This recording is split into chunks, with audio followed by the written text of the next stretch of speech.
Hey guys, tonight we're stepping away from dusty timelines and the biographies of kings. We're going somewhere higher, climbing past the world of mortals, through clouds that carry the scent of ambrosia and ancient gossip. We are ascending to Mount Olympus itself, the divine residence of the gods. And the gods, well, let's just say they were a lot messier, more passionate, and infinitely more human than their marble statues suggest. If this kind of storytelling helps you unwind, feel free to like the video and subscribe, but only if it truly brings you some peace. I'd love for you to let me know in the comments where you're listening from and what time it is there. There's always something comforting about knowing others are drifting off to the same quiet mythologies all around the world. So get comfortable, let the world settle around you, and let's begin our journey to find out what the Olympian gods were really like. Let us begin, as all good stories ought to, with a mountain at dusk.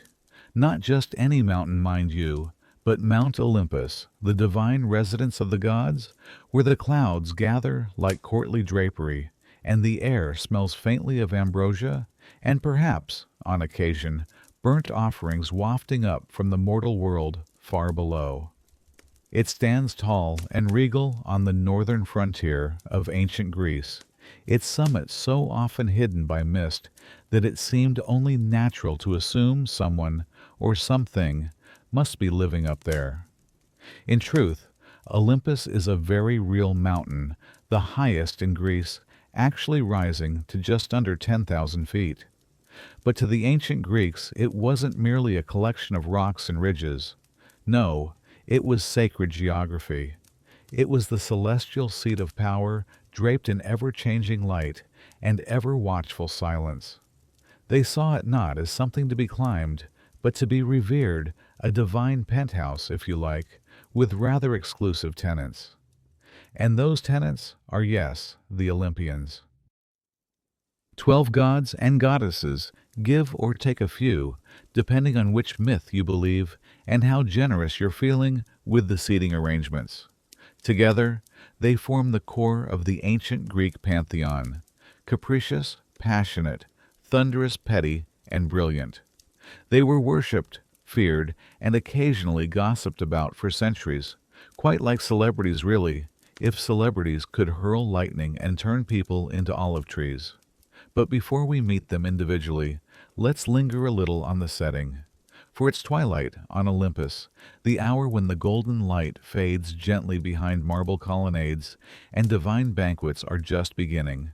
Imagine wide halls gleaming with polished stone lyres, playing softly in the background, and long tables groaning with impossible fruits, cheeses aged by the winds of prophecy, and wine so potent it would make a satyr weep with joy. This is no place of solemnity. Olympus, in myth, was vibrant divine, and occasionally chaotic like a very large dysfunctional family gathering with a healthy sprinkling of immortality and magical livestock.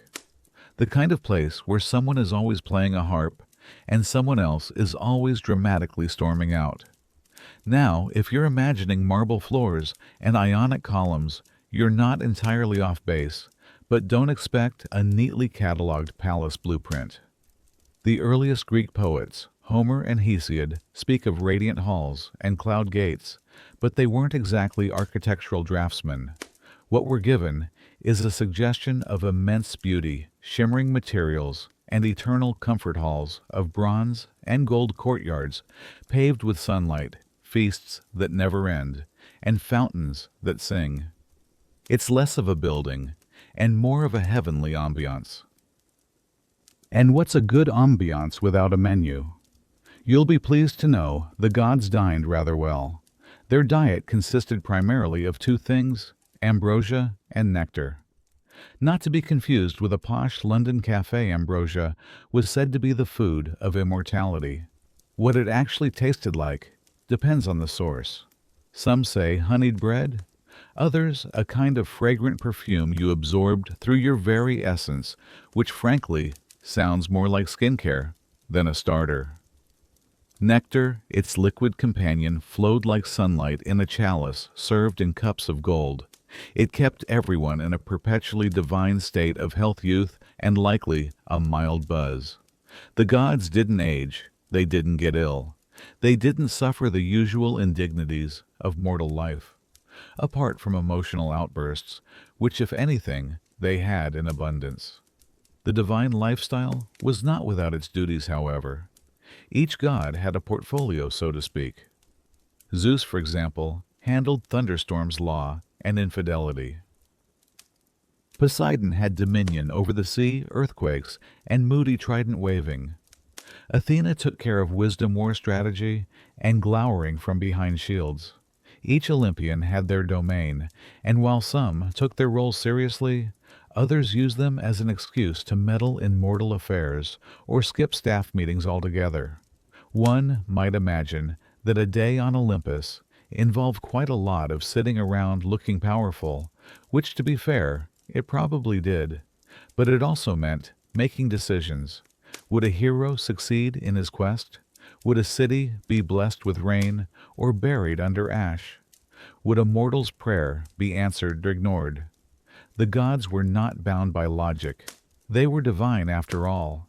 And if they seemed inconsistent, well, that was rather the point.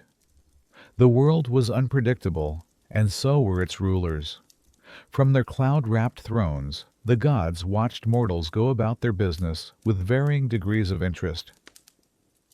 They observed, they judged, they laughed, they wept occasionally, and sometimes they interfered, often dramatically.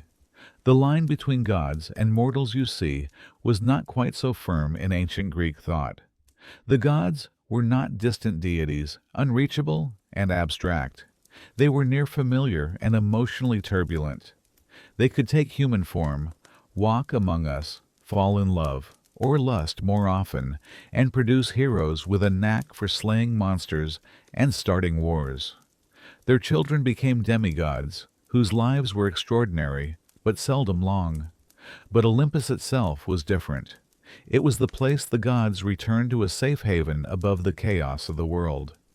Imagine, if you will, the moment after a storm, the clouds parting, a golden glow returning, and silence falling over the peaks. That was Olympus, not a realm of perfection, but of divine pause, the only real constant in a world where nothing else lasted.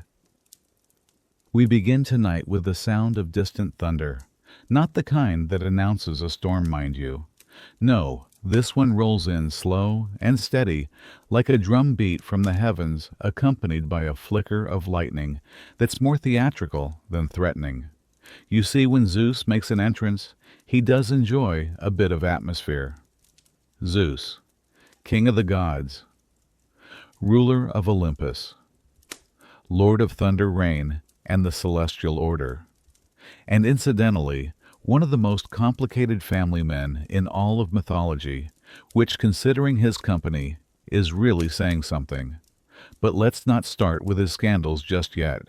First, let us imagine him, as the Greeks once did, seated high on his throne atop Olympus, robed in flowing white and gold, a scepter. In one hand, a thunderbolt in the other, and an expression that oscillates somewhere between stern authority and amused distraction. Around him, the air hums with power. He is not just a king. He is the very embodiment of law, order, and cosmic balance.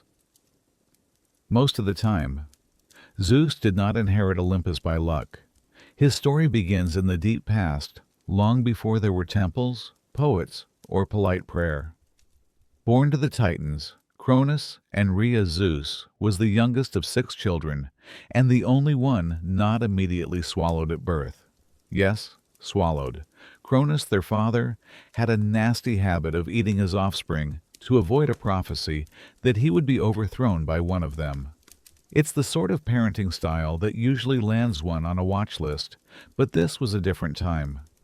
Rhea, the clever mother that she was, grew tired of this grim routine. When baby Zeus was born, she spirited him away to a remote cave on the island of Crete. In his place, she presented Cronus with a swaddled rock, which he rather embarrassingly swallowed whole, without a second thought.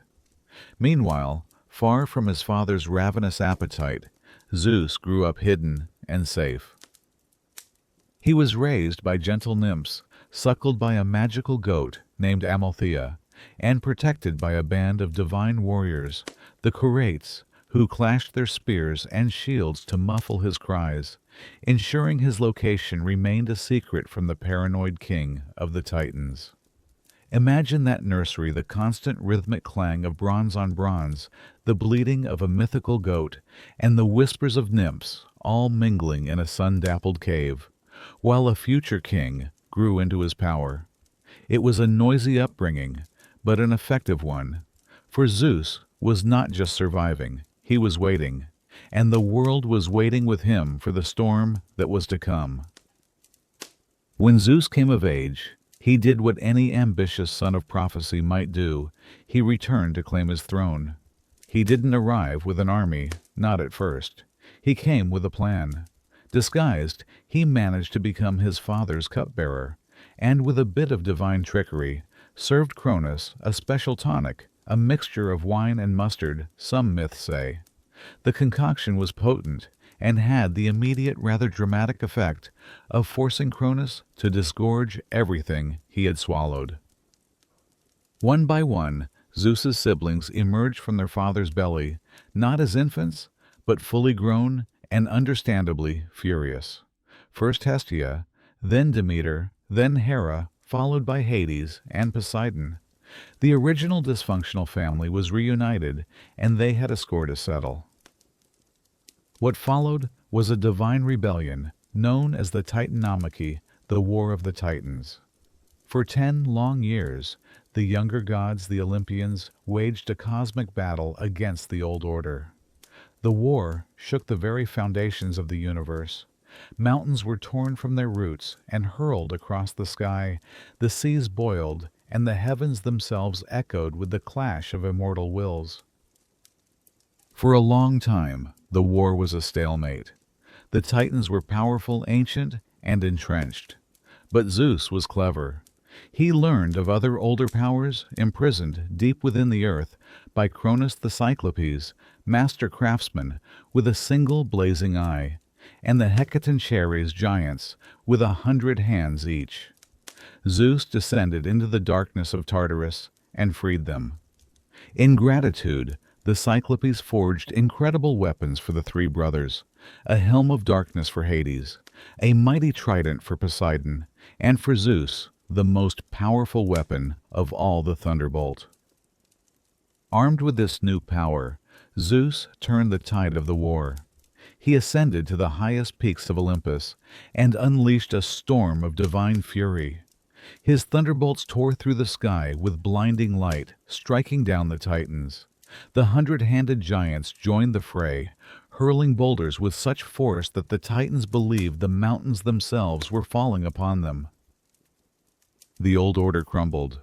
The defeated Titans were cast down into Tartarus, a sort of godly oubliette, a deep, inescapable abyss guarded by their 100-handed jailers.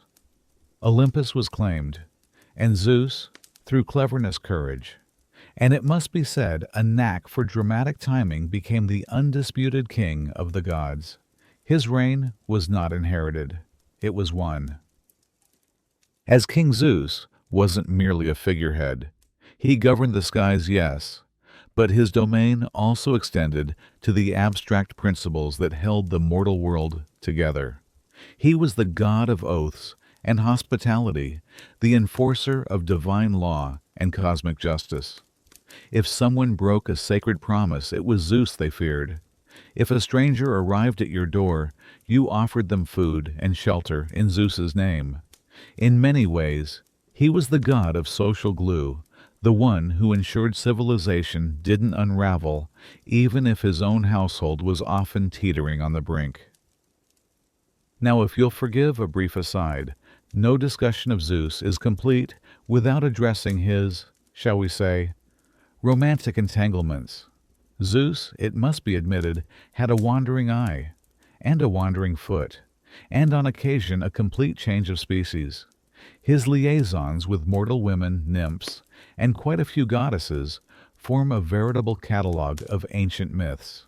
Sometimes he approached them in the form of a handsome man, other times as a swan, a bull, or even a shower of golden light. Whatever works, I suppose. These unions produced many of the great heroes of Greek mythology: Heracles, Perseus, Helen of Troy, Minos, and so on. Each was born of a different woman, each destined for a different path, and each a small stitch in the grand chaotic tapestry of Zeus's legacy. It was a legacy built on impulse and desire, one that sowed greatness and tragedy in equal measure. And it was not the sort of legacy that his wife had in mind. Oh yes, Hera, queen of the gods, goddess of marriage, and the long-suffering spouse of the most prolific philanderer in Olympus. Their marriage, as immortal as it was, would not be described as tranquil. Hera was dignified, intelligent, and ferociously proud. Zeus, for his part, loved her in his own way, but that didn't stop him from repeatedly, almost creatively testing the absolute limits of her patience. If you've ever attended a family dinner where no one mentions the elephant in the room, and then Zeus turns into that elephant, well, you begin to get the idea. The king who demanded order from the world seemed utterly incapable of maintaining it in his own home, creating a divine paradox that would fuel myths for centuries to come. The quarrels between Zeus and Hera were the stuff of legend. Sometimes she would attempt to outwit or even overthrow him. Once she orchestrated a rebellion among the Olympians, and Zeus had to be rescued by 100-armed giant. Another time, he suspended her from the sky by golden chains as punishment, not his finest moment to be sure. But always they reconciled, or at least reached a truce. Immortality is a long time after all. One does get used to things. Yet Zeus's story is not all mischief and lightning. He was also the arbiter of cosmic balance. When mortals committed crimes or acted with hubris, that dangerous blend of arrogance and defiance, it was Zeus who issued judgment. He sent omens, he dispatched the furies, he struck down the proud. But he also rewarded virtue, upheld the sacred bonds of guest and host, and he listened to prayer. The Greeks saw him as the great anchor of divine authority. His image adorned temples, coins, and statues across the ancient world. In Olympia, a colossal gold and ivory statue of Zeus sat within his grand temple crafted by the sculptor Phidias and counted among the 7 wonders of the ancient world. He was not merely a myth. He was a cultural cornerstone.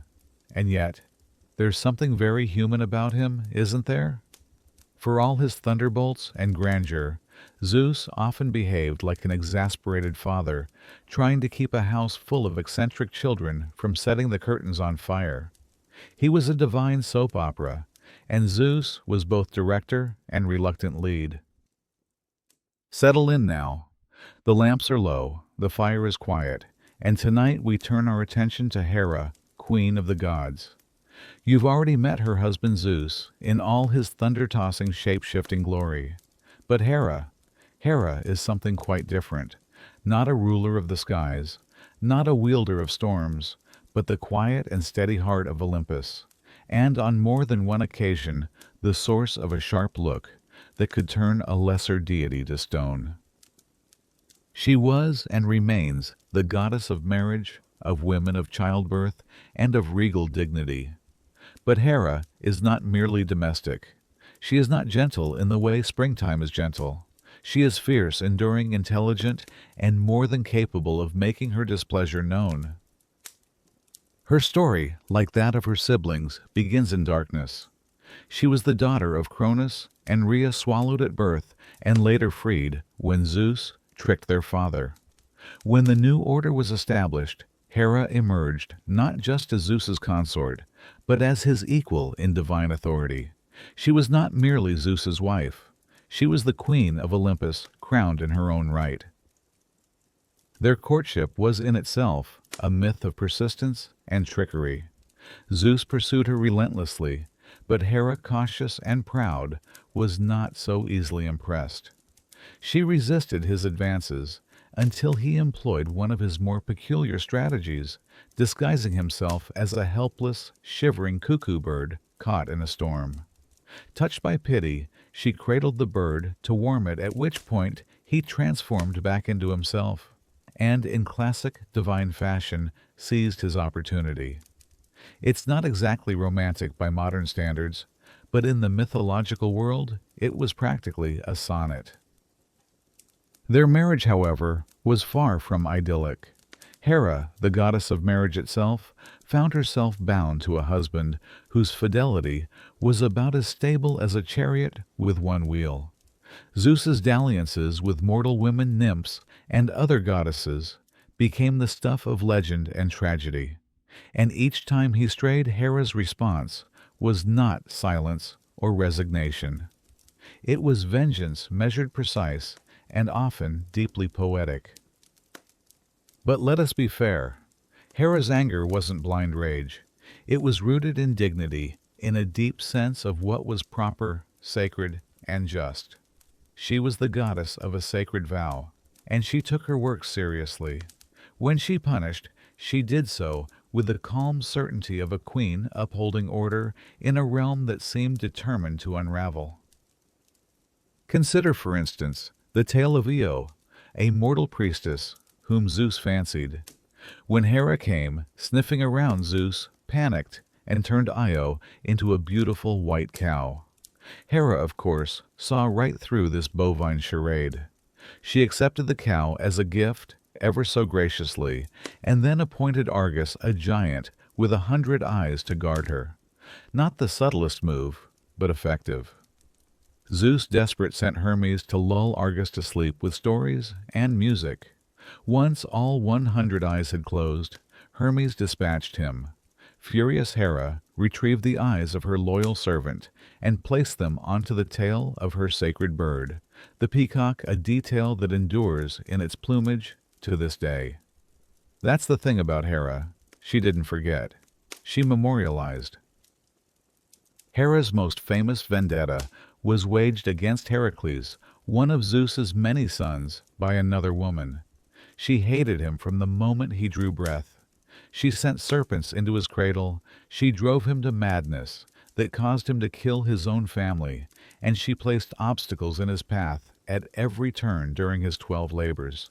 And yet, in an irony almost too perfect, it was Heracles who, after his death, was welcomed into Olympus and finally reconciled with Hera, even marrying her daughter Hebe. One imagines the family dinners were tense. But Hera was not merely an angry wife. That's a simplification, and an unfair one. She was the goddess to whom women prayed for safe childbirth, for a stable home, for the sacred bond of marriage to hold firm. She was the protector and patroness of queens. Her temples were among the most splendid in Greece, particularly the great Heraion near Argos. When Homer describes her in the Iliad, it's with a kind of awed reverence, tall, proud, golden-eyed. She rides in a chariot pulled by peacocks, wears a crown that gleams with the fire of heaven, and speaks with a voice that can silence a room full of immortals. To worship her was not to adore gentleness. It was to honor strength wrapped in dignity. It was to recognize that the world needs not just storms, but boundaries, that love is not always sweet. Sometimes it is fierce, wounded, and enduring. Sometimes it clenches its jaw and carries on for the sake of something larger than the self. The sea, even now, holds a kind of ancient silence, a deep breathing presence beneath the surface, never quite still, never fully asleep. And in that timeless blue, long before sailors traced constellations, the Greeks believed something older stirred, something powerful, proud, and, on occasion, rather moody. Poseidon, brother to Zeus and Hades, god of the sea, earthquakes, horses, and quite notably grudges. while Zeus ruled the skies and Hades reigned below. Poseidon claimed everything that foamed, surged, and crashed. The sea, after all, was not merely water to the ancient Greeks. It was a force, a frontier, a mystery, and Poseidon was its sovereign. Imagine him now, tall, muscular, bearded, like a storm-beaten king, his hair tangled with salt and seaweed, his trident gleaming with the wet glint of dawn tides. He does not float above the clouds like his brother. He rides the crests of waves, pulled by hippocamps, those mythical seahorses with hooves of foam and manes like river reeds. When he speaks, it's with the low rumble of tectonic plates shifting beneath your feet. Like his brothers, Poseidon's story begins in darkness, swallowed by Cronus, and then freed by Zeus. After the Titanomachy, the world was divided. Zeus took the sky. Hades took the underworld, and Poseidon was given the sea, not as a consolation prize, mind you, but as a dominion equal in majesty and terror. And to be fair, it rather suited him. Poseidon's nature was not, shall we say, consistent. Some days he was beneficent, the god who granted calm winds and guided ships safely home. Other times, not so much. He could whip the sea into a frenzy, send monstrous waves toward unsuspecting shores, and summon sea beasts large enough to snack on entire cities. He was not cruel, simply temperamental. The sea, after all, is both giver and taker, and so was he. One of his more famous tempers was directed at a city we now know as Athens. You see, Poseidon and his niece Athena both wished to become its patron deity. The gods proposed a contest, each would present a gift, and the people would choose which god to honor. Poseidon, full of grandeur, struck the Acropolis with his trident and produced a spring. Awkwardly, the water was salty, which isn't terribly helpful. Athena, meanwhile, offered the olive tree, a symbol of peace, prosperity, and rather useful for cooking. The Athenians, ever practical, chose her. Poseidon, in classic form, did not take the loss well. He flooded parts of the land in retaliation, and though things eventually settled, it was clear that losing was not something he tolerated gracefully. His pride was as vast and as dangerous as his ocean. His relationships, like his tempers, were turbulent. He married a sea goddess named Amphitrite, one of the 50 Nereids. She initially fled his courtship, but he sent a dolphin to persuade her, and eventually she relented. Their son Triton was half man, half fish, and often depicted blowing a conch shell to calm or summon the waves. That said, Poseidon was not the most faithful of husbands. His list of lovers and offspring rivals that of Zeus. His most famous children include the winged horse, Pegasus, born from Medusa's severed neck after Poseidon rather undiplomatically had pursued her in Athena's temple. There's also Polyphemus the Cyclops, who rather famously got on the wrong side of Odysseus. And that brings us to Poseidon's grudges. He had a long memory and an even longer sense of justice when he felt slighted. After Odysseus blinded his son Polyphemus during the long journey home from Troy, the hero made the fatal error of taunting the Cyclops and revealing his name. This turned what should have been a short voyage into a 10-year epic filled with shipwrecked sirens and the relentless anger of the sea god. The lesson was clear. Never anger the man who controls your travel plans. Beneath the world, we know, beneath the mountain roots and the drifting ocean floor, there lies a place older than memory, darker than night, and stiller than time. It is not a place of fire, though. Later ages would say so, nor is it a prison. It is simply what comes next. The Greeks called it the underworld, and at its quiet center sits Hades, god of the dead. Hades, the eldest son of Cronus and Rhea, did not rule Olympus. He did not hurl thunder or stir the seas. His power did not flash, it endured. When the world was divided among the three brothers after the defeat of the Titans, Zeus drew the sky. Poseidon the sea, and Hades, without protest, accepted the land beneath the earth. Some say he was unlucky, others that he chose it. In truth, Hades never needed spectacle to be sovereign. He simply was. He is a god of silence, not absence, of finality, not cruelty. In myth, he rarely shouts or boasts. He acts with measure, with weight. Mortals feared him, yes, but they also respected him. Not because he brought death, he did not, but because he received it. Because all roads in time lead to him. He was not evil, he was inevitable. His most famous myth, of course, is that of Persephone. The tale begins in sunlight, with flowers. Persephone, daughter of Demeter, goddess of the harvest, was picking blooms in a field when the earth opened. Hades rose in his chariot of obsidian and took her down, down beneath the roots of the world. Demeter, heartbroken, searched the earth, refusing to let crops grow until her daughter was returned. The world withered, and humanity began to starve. And so, at last, Zeus brokered a compromise. Persephone would spend part of the year above with her mother and part below with her husband. Thus came the seasons spring and summer for her return, autumn and winter for her absence. Was it love? Was it power? The myths differ. But in the underworld, Persephone became queen. Not a captive, not merely a consort, but a ruler in her own right. She sat beside Hades, not behind him. She guided the dead past judgment and tended the pale, ghostly gardens of the shades. And Hades, he did not rage, he did not betray. In all the stories, he is perhaps the only major god who does not cheat on his wife, who does not stray. His realm was enough. His crown was enough. His queen was enough. In a world of chaos, the god of the dead was the most stable of them all. His realm is vast, layered like the roots of a great tree. The dead come by way of Hermes, who guides them gently down. At the threshold waits Charon the ferryman, demanding his coin to cross the river Styx. It was for this reason that Greeks placed obols in the mouths of their dead. To be caught without payment meant wandering the shores forever unheard and unmourned.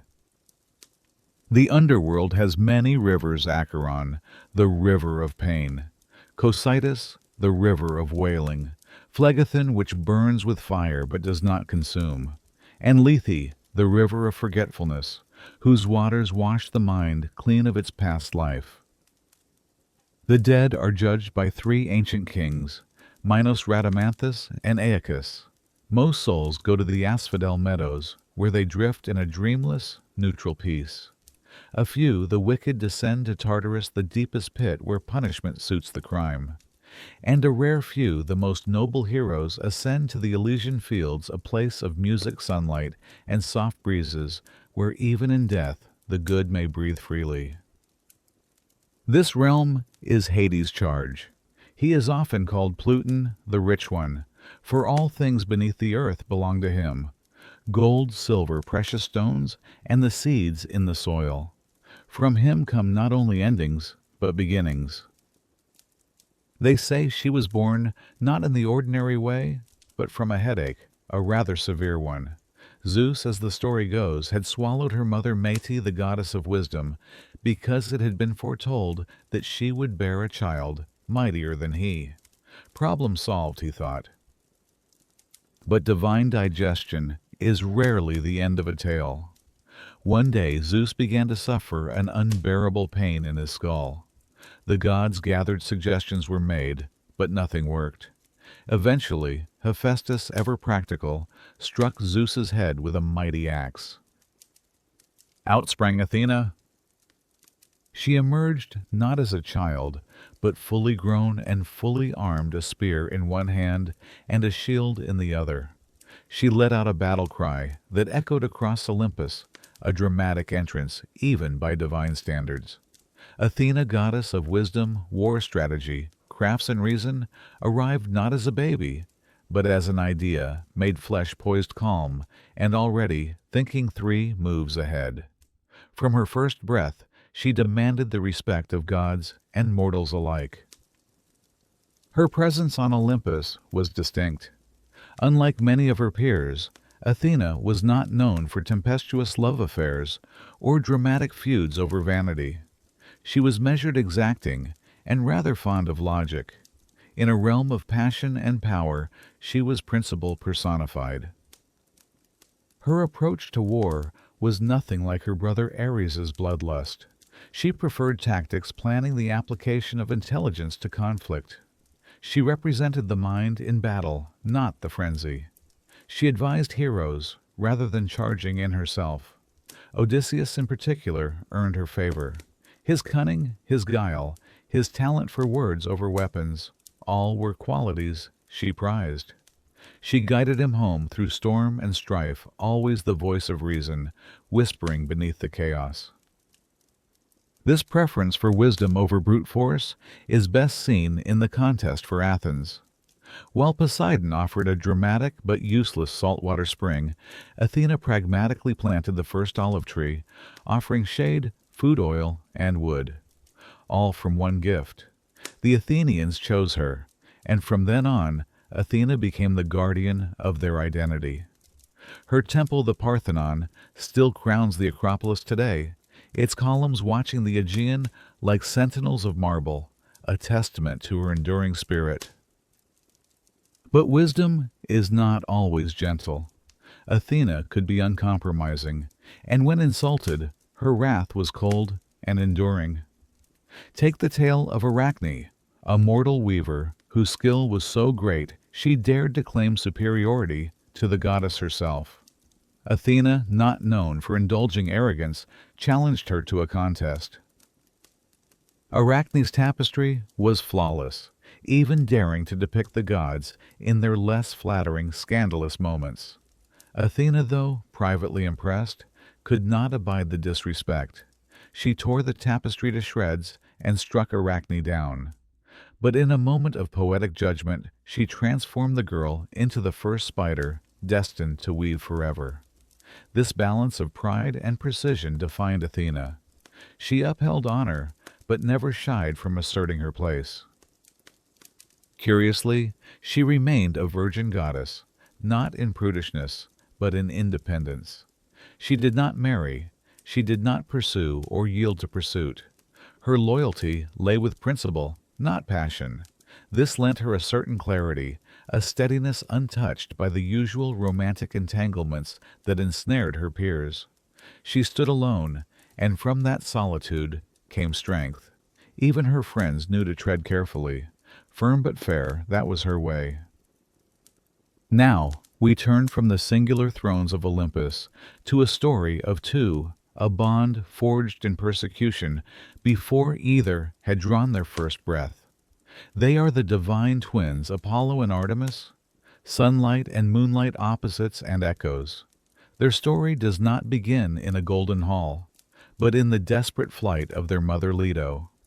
Leto, a gentle Titaness, had caught the ever-wandering eye of Zeus, and for that she earned the unending wrath of Hera. The queen of the gods, in a fit of cold, calculated fury, laid a curse upon her. No land that saw the sun was permitted to give Leto shelter to bear her children. And so began a lonely, agonizing journey.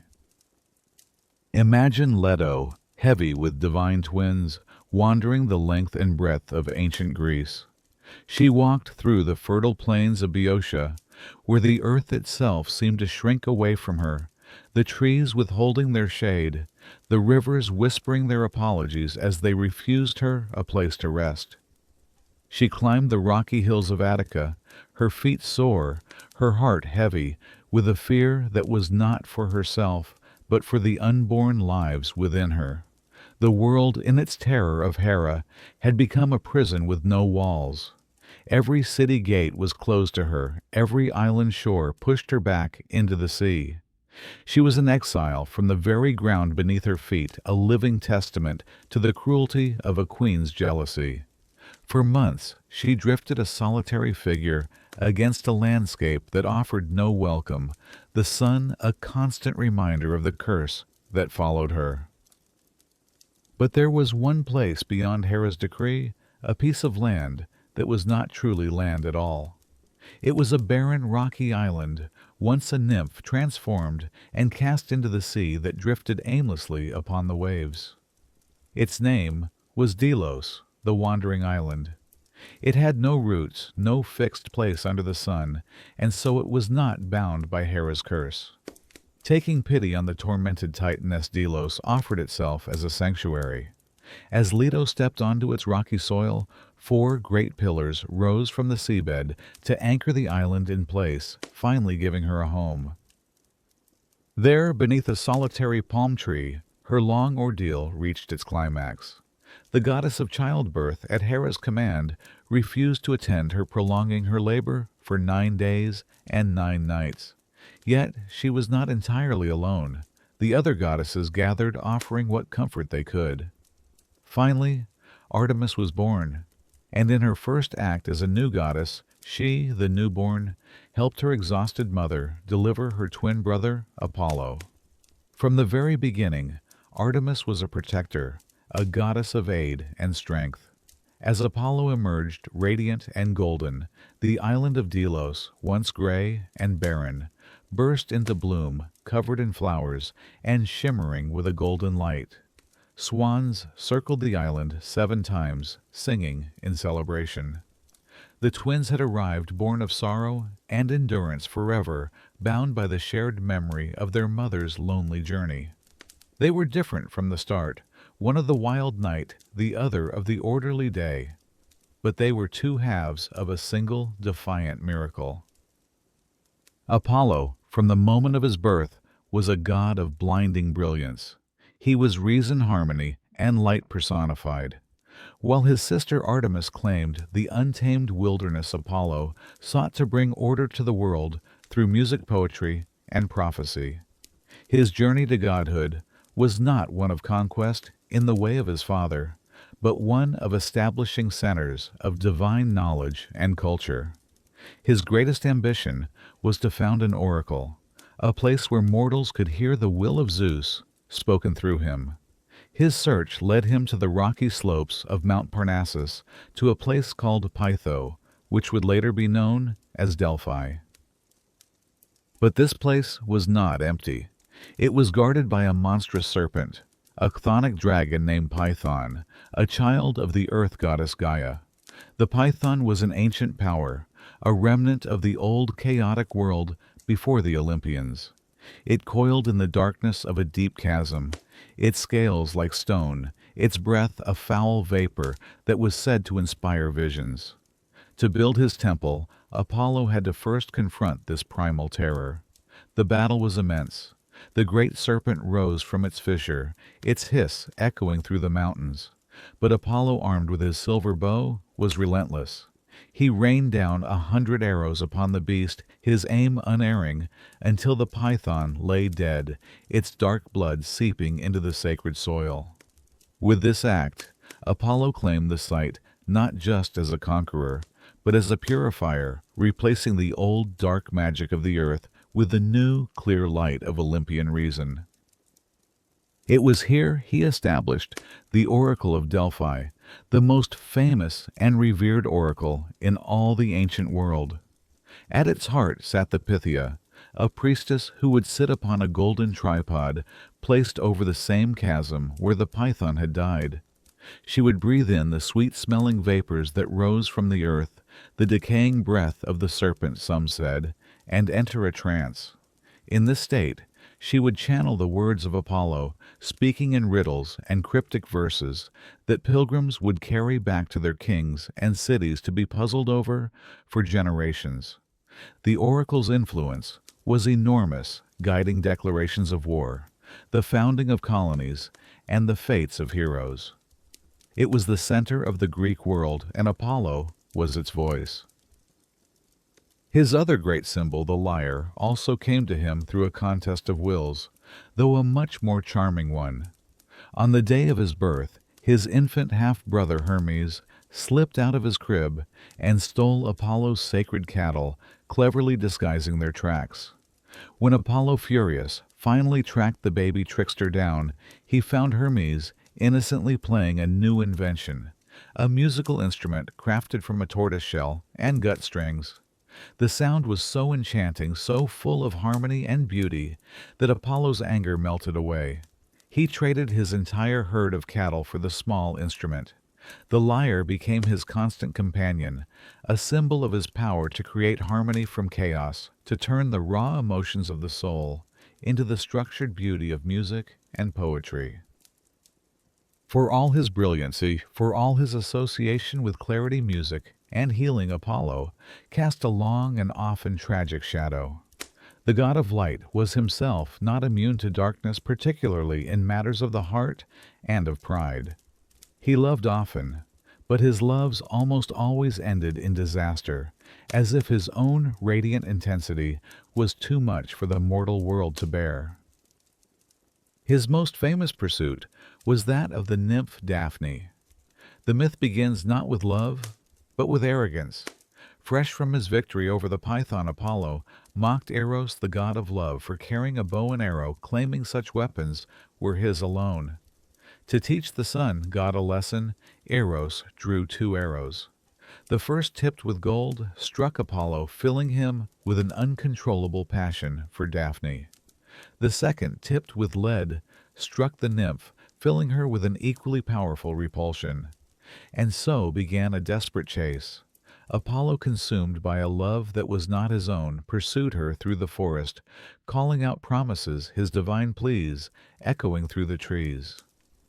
Daphne, filled with a cold dread, ran until her legs grew weak and her lungs burned. As he was about to catch her, she cried out to her father, a river god, to save her. "Change me," she begged. "Destroy the beauty that has brought me this suffering." Her prayer was answered. She felt her feet take root in the soil, her skin harden into bark. Her arms stretched into branches, and her hair blossomed into leaves.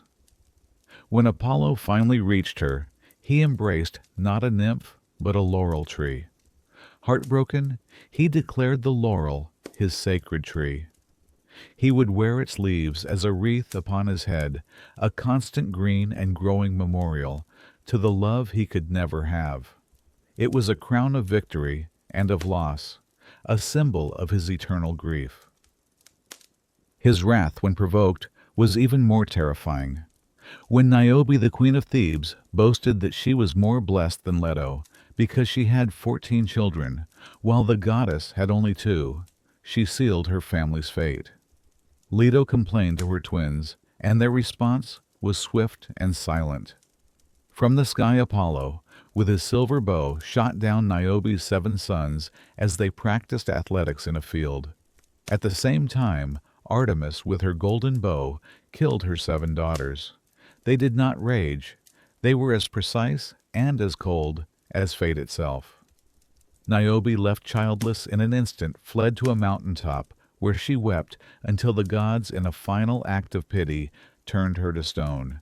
And even as stone she continued to weep, a stream of endless tears trickling down the rock face, a monument to the danger of mocking the gods, especially the quiet, radiant ones.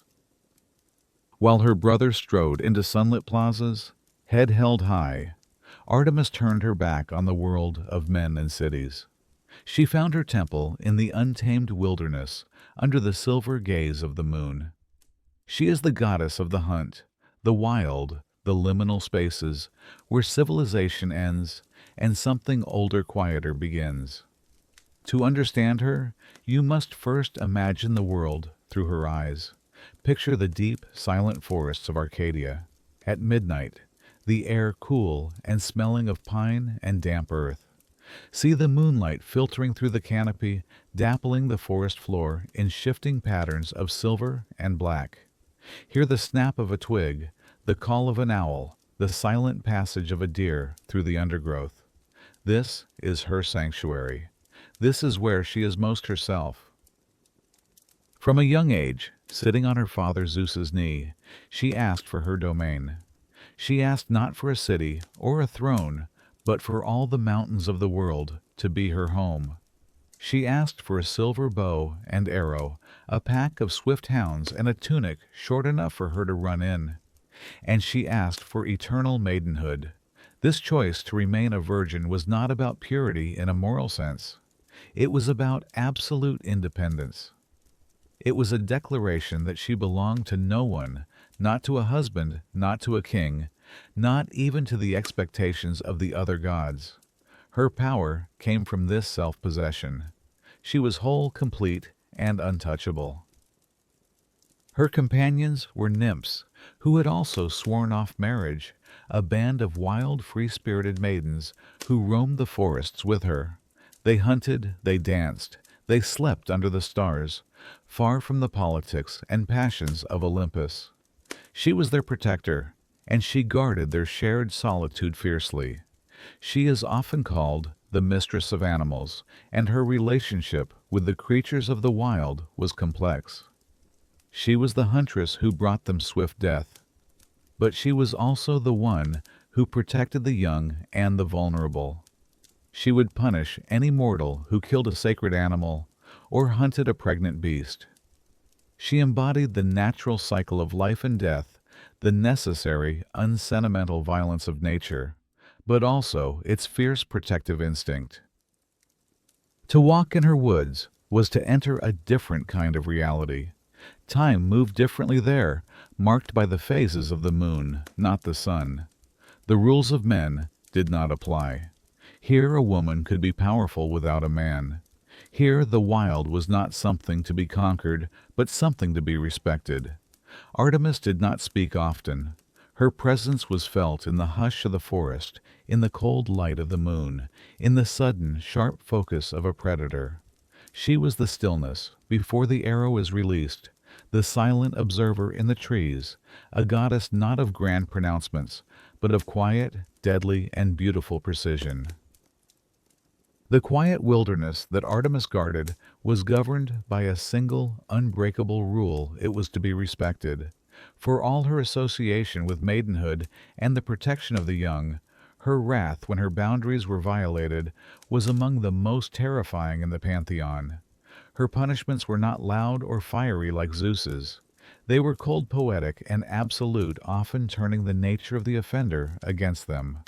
The most famous tale of her fury is that of Actaeon, a young hunter from a noble line. One hot afternoon, while hunting in the woods, Actaeon grew tired and thirsty. He wandered from his usual path seeking a stream and stumbled into a secluded grotto, a sacred place where Artemis and her nymphs were bathing. It was a moment of pure accident. He saw what no mortal man was ever meant to see: the goddess in her divine nakedness. The nymphs screamed and tried to shield her, but it was too late. Actaeon stood frozen, not in lust, but in awe and terror. Artemis's eyes cold as the moon met his. She did not speak. She did not need to. She scooped a handful of water and flicked it at him. "Now," she said, her voice quiet, but laced with ice. "You may go and boast that you have seen Artemis naked if you can." The transformation was immediate and horrifying. Actaeon felt a strange stretching in his limbs. He touched his head and felt not hair, but the rough, branching tines of antlers. He tried to cry out to explain, but only a stag's frightened bleat came from his throat. His own loyal hunting dogs, catching the scent of a magnificent stag, began to bark and give chase. He ran, his mind still human, trapped inside a beast's body. He knew the paths of this forest better than anyone, but now they were his escape route, not his hunting ground. He could hear his own hounds closing in their familiar, eager yelps, now a sound of pure terror. They cornered him by a stream, and in a final brutal irony, the hunter was torn apart by the very pack he had raised and trained. They did not recognize their master. They saw only prey. It was a grim lesson to gaze upon the sacred without permission is not just an insult, it is an act of self-destruction. Yet this ferocity was the other side of her protective nature. She was the goddess women prayed to during the pains of childbirth, lending them the strength she herself showed when she delivered her brother. Young girls in ancient Athens, before they were married, would go to her sanctuary at Brauron, where they would play the bear, dressing in saffron robes and performing sacred rites to honor the wild, untamed part of themselves before entering the civilized world of marriage. She punished those who harmed the innocent, but walked beside them in their times of need. She was the cold moon that could freeze a man's blood, but she was also the steady light that guided a lost traveler through the dark. Before the Olympians, there were the primordial gods, raw energies that shaped the cosmos. And the birth of Aphrodite, the goddess of love, begins not with a tender embrace, but with an act of terrible violence that changed the world forever. It begins with Cronus, the Titan king, and his rebellion against his father. Uranus, the sky himself. Armed with a flint sickle given to him by his mother, Gaia Cronus, ambushed his father, and in one swift brutal motion he severed his father's godhood and cast it into the sea. For a long time, the divine essence of the sky god drifted upon the churning dark waters of the Mediterranean. And then something miraculous happened. A white foam light and pure began to gather in the waves, swirling and growing. It was from this Aphros, this sea foam, that she was born. Not as a baby, but as a fully formed woman, her perfection so absolute it seemed to quiet the ocean itself. The west wind Zephyrus saw her, and with a gentle breath pushed her floating scallop shell towards the shore. As she drifted, the water around her seemed to sing. She first touched land on the island of Cythera, and then was carried to the coast of Cyprus. As her feet touched the earth, flowers bloomed in her footsteps. The grass grew greener, the air sweeter. The Horae, the goddesses of the seasons, rushed to meet her, draping her in divine robes that seemed woven from moonlight, and clothing her in gold and jewels. But her beauty needed no adornment. It was a force of nature in itself, a power so overwhelming that it struck all who saw her into a state of silent, breathless awe. When she was presented on Mount Olympus, the gods themselves fell silent. The usual bickering and boasting ceased. Zeus's thunderbolts rested in his lap. Ares's hand forgot its sword hilt. They stared undone by a beauty that was not just physical, but was the very essence of desire, grace, and irresistible charm made manifest.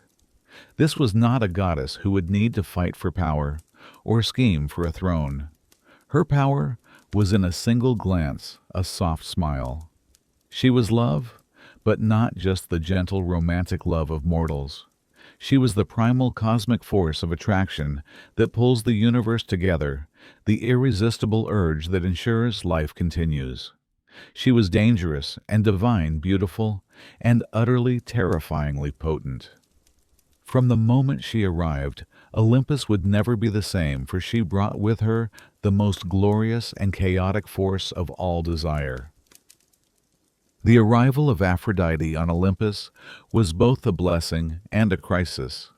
Her beauty was so profound, so utterly captivating, that it immediately threatened the fragile peace of the divine family. The gods, from Zeus himself down to the minor deities, were instantly smitten, and it became clear to the king of the gods that if she were to remain unmarried, they would soon go to war over her. A conflict fueled by desire for the goddess of desire would surely tear their new kingdom apart. And so Zeus, in what he likely considered a stroke of diplomatic genius, made a decision. He would marry her off, and not to a powerful or handsome god like Apollo or Hermes, but to the one god who seemed to be no threat at all, his own son Hephaestus.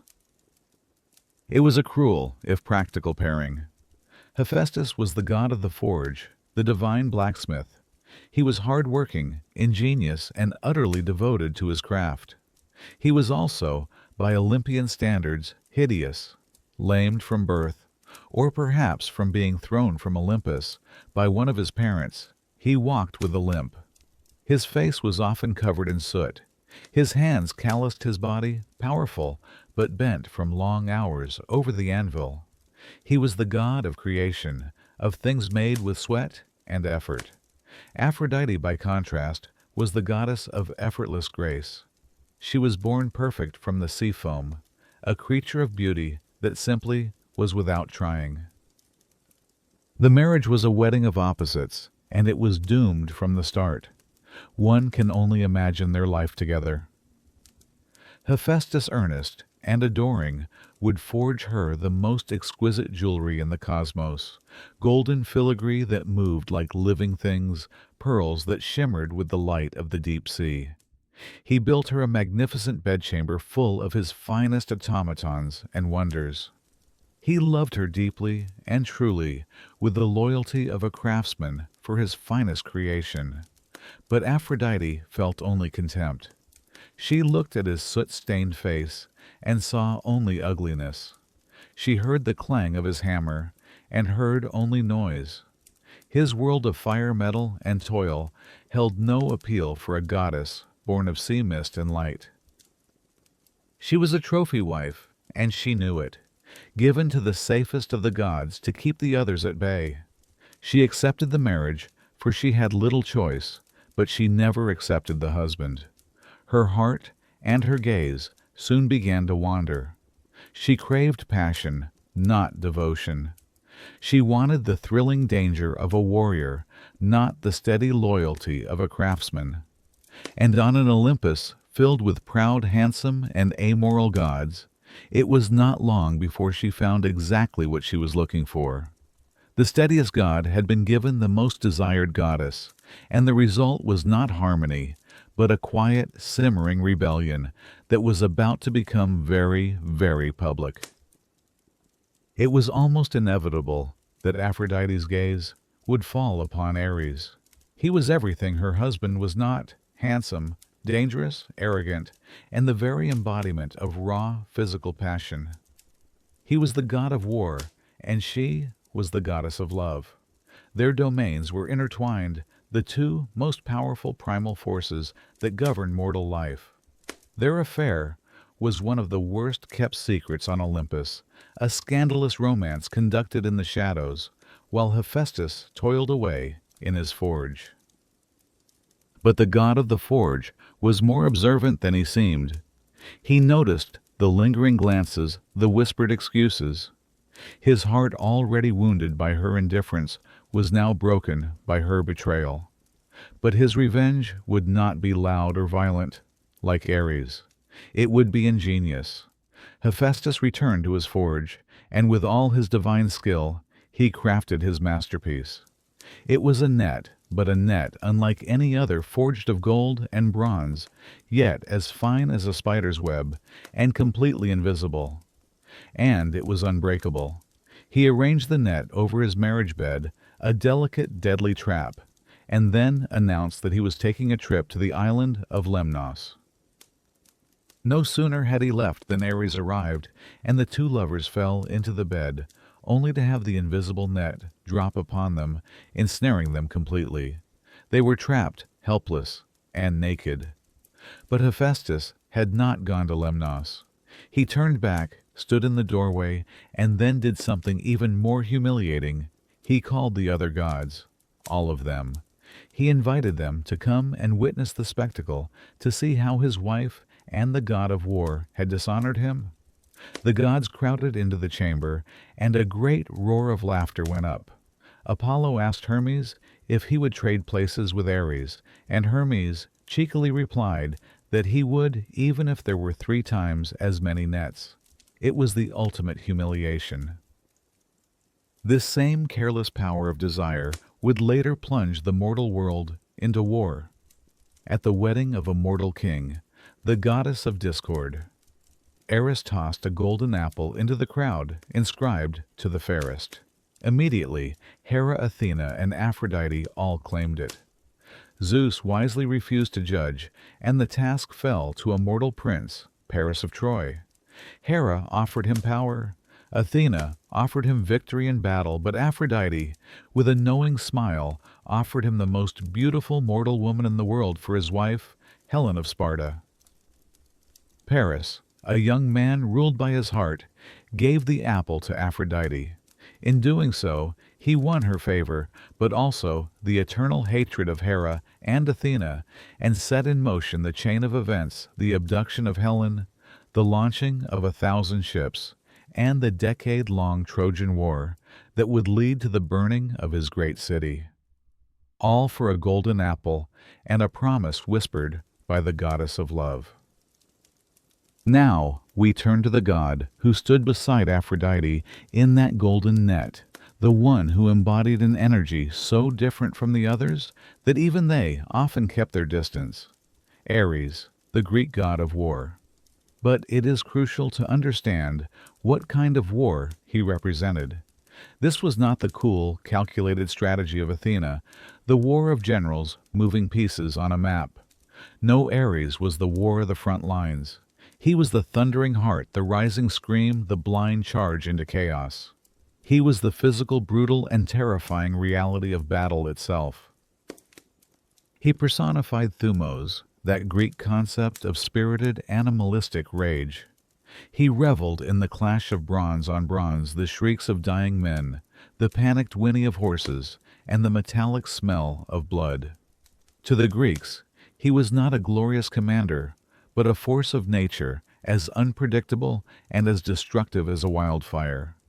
His very presence on the battlefield was said to drive men mad with bloodlust, turning them from soldiers into berserkers.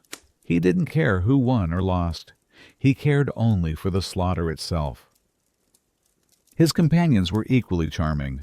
He rode into battle on a chariot pulled by fire-breathing horses, and he was flanked by his children and attendants, Phobos, who personified fear and panic, and Deimos, who embodied terror and dread. Eris, the goddess of strife, often ran before him, sowing discord, while Enyo, the goddess of bloodshed, reveled in the destruction in his wake. To have Ares on your side was a double-edged sword. He brought strength, but he also brought a chaos that could consume your own army as easily as the enemy's. Because of this, the other gods, for the most part, despised him. In the Iliad, his own father Zeus looks down upon a wounded Ares and calls him the most hateful of all the gods who hold Olympus. He tells him, "Forever strife is dear to you, and wars and battles." This was not playful teasing. The Greeks, a people who were no strangers to conflict, held a deep-seated suspicion of the raw, unthinking violence that Ares represented. They valued reason, order, and control, all qualities Ares spectacularly lacked. They built him few temples compared to the other major gods, and his worship was often a grim necessity rather than a celebration. He was a god to be placated, to be diverted toward your enemies, but not one to be truly admired or loved.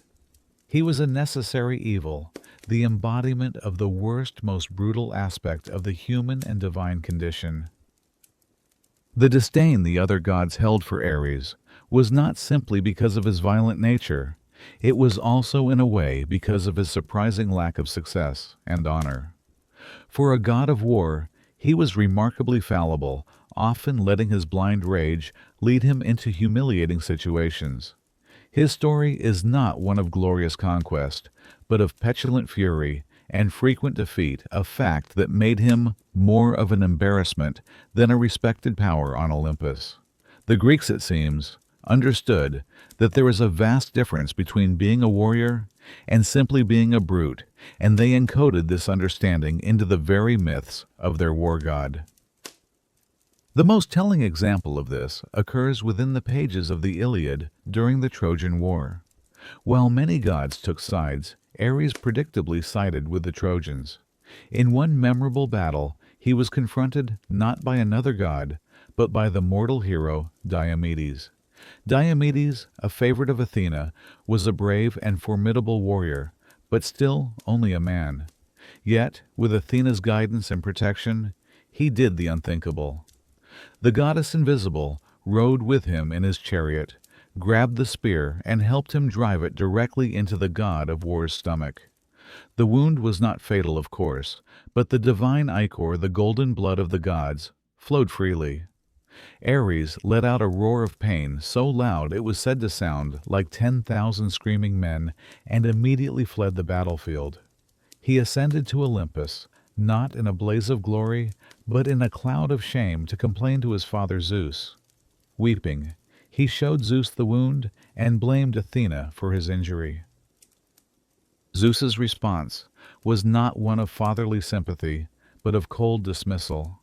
He called Ares a two-faced, whining creature, the most hateful of all gods, and told him that his love for strife was the only reason he was tolerated at all. He healed the wound, but the message was clear in the hierarchy of Olympus. Tactical wisdom would always trump mindless rage. This was not an isolated incident. An even more embarrassing tale tells of a time when Ares was captured by two giants, the Alawadi named Otus and Ephialtes. These were not gods, but ambitious sons of Poseidon who sought to storm Olympus itself.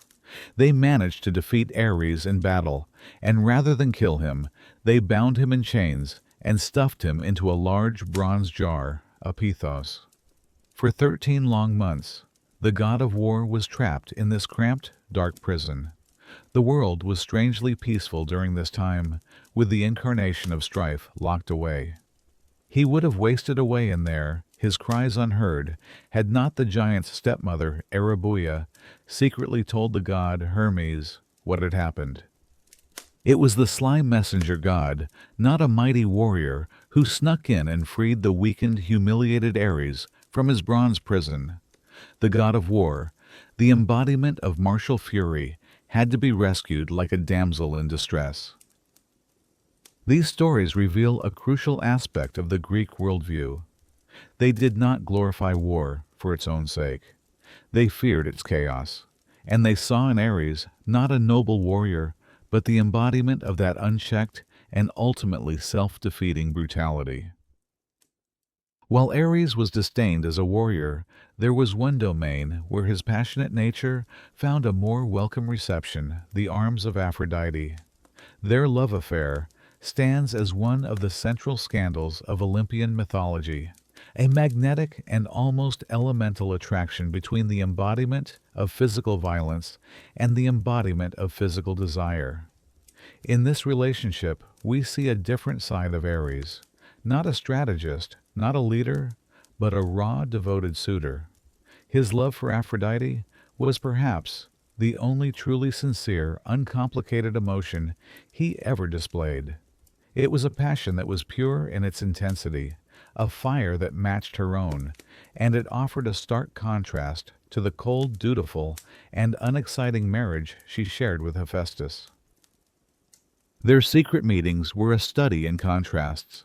He would arrive still smelling of the battlefield, his powerful form radiating a heat and energy that was both terrifying and thrilling. She would greet him with the soft, persuasive power that could calm storms and start wars. With him, she was not a trophy wife to be admired from afar, but an active participant in a game of thrilling, dangerous passion. He was, in a sense, the only one who could match her primal energy. This affair also made him a father. With Aphrodite, he had several children who embodied the complex results of their union: Phobos fear and Deimos terror, who would ride into battle with him, were direct extensions of his own nature. But they also had a daughter, Harmonia, whose very name means harmony. The irony is profound. From the union of strife and desire, a principle of order and balance, was born a concept the Greeks loved to explore. However, even in love, Ares was often the loser. The story of Hephaestus's golden net is not just a tale of a clever husband's revenge. It's a deep commentary on the triumph of intellect métis over brute force Maya. When Ares was caught entangled and helpless with his lover, his primary tool violence was useless. He could not fight a net he couldn't see. He could not rage his way out of a trap so perfectly designed. His humiliation was total. He, the fearsome warrior, was reduced to a laughingstock, a cautionary tale whispered in the golden halls of Olympus. Hephaestus, the lame craftsman, had defeated him without lifting a single weapon, using only his mind and his skill. Even his children from other unions often brought him strife. When his daughter Alcippe was assaulted by a son of Poseidon, Ares did what he did best: he killed the offender. But this was not a lawless age. Poseidon brought Ares to be judged before the other gods for murder. The trial was held on the hill in Athens that would forever after bear his name, the Areopagus, or Hill of Ares, which became the seat of the city's highest court. Ares was acquitted as it was seen as a justifiable act to protect his child. But the very fact that the god of war had to stand trial like a mortal speaks volumes. It shows that even for him there were laws, there were consequences, and his rage could not always be the final answer. We now turn from the god who wielded weapons to the god who made them. Hephaestus, the divine blacksmith, the master craftsman of Olympus, and perhaps the most tragic of all the gods. His story does not begin with a glorious prophecy or a celebrated birth, but with an act of cruel rejection that would define his entire existence. He was the son of Hera, and some say of Zeus, but another older myth tells a more painful tale, that Hera, in a jealous rage, after Zeus gave birth to Athena from his own head, decided to conceive a child by herself to spite him. But the child she bore was not perfect. In the gleaming, physically flawless society of the gods, Hephaestus was born lame, his legs twisted and weak. Imagine the scene on Olympus.